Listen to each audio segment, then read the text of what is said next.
ഏഷ്യാനെറ്റിന്റെ ഒരു അവസ്ഥ നോക്കണേ. സ്വന്തം മുതലാളി വരെ ഇപ്പോ ആ ചാനൽ കാണാറില്ല എന്ന് മനസ്സിലാവുകയാണ്. ചുമ്മയാണോ ടാം റേറ്റിംഗ് നിന്ന് താഴോട്ട് പോയത്?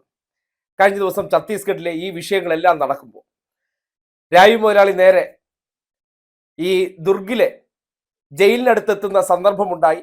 കന്യാസ്ത്രീകളെ മോചിപ്പിക്കുന്ന സന്ദർഭത്തിലെ ദൃശ്യങ്ങൾ അദ്ദേഹം സോഷ്യൽ മീഡിയയിൽ പങ്കുവയ്ക്കുന്നത് കണ്ടിട്ട് കുട്ടിമാമ ഞെട്ടിമാമ എന്ന് പറഞ്ഞാൽ മതി. റിപ്പോർട്ടർ ചാനലിന്റെ ഔദ്യോഗിക വീഡിയോ എടുത്താണ് അദ്ദേഹം സ്വന്തം പ്ലാറ്റ്ഫോമിൽ ഷെയർ ചെയ്തിരിക്കുന്നത്. ഇതേ നോക്കിയേ, ഒരു ചാനൽ മുതലാളിയാണ്. ആ ചാനൽ മുതലാളിക്ക് തന്നെ സ്വന്തം ചാനലിനെ കുറിച്ചുള്ള വിശ്വാസം നഷ്ടപ്പെട്ടു എന്നതിന്റെ തെളിവ് ഇനി മറ്റെന്ത് വേണം? ടാം റേറ്റിംഗിൽ നിന്ന് താഴോട്ട് പോകാൻ കാരണം മുതലാളിക്ക് വരെ അതിനകത്തിരുന്ന് വാർത്താ അവതരണം നടത്തണന്മാരെ കണ്ടിട്ട് ഒരു താല്പര്യമില്ലാത്ത അവസ്ഥയായി മാറിയിട്ടുണ്ട്. അല്ലെങ്കിൽ സ്വന്തമായിട്ടൊരു ചാനലുള്ള മനുഷ്യൻ താൻ അവിടെ എത്തുന്ന കാര്യത്തെ സംബന്ധിച്ച് ആ ചാനലിന് തന്നെ കൂടുതൽ പബ്ലിസിറ്റി കിട്ടട്ടെ എന്ന നിലയ്ക്ക് സ്വന്തം പേജിൽ ഷെയർ ചെയ്യണം. പക്ഷെ അതിന് വരുന്നതെല്ലാം ഒരു ഗുണമില്ലാത്ത അല്ലെങ്കിൽ ഒരു മണമില്ലാത്ത വാർത്തകളെന്ന് രാജീവ് ചന്ദ്രശേഖരൻ തന്നെ തിരിച്ചറിഞ്ഞിരിക്കുകയാണ്.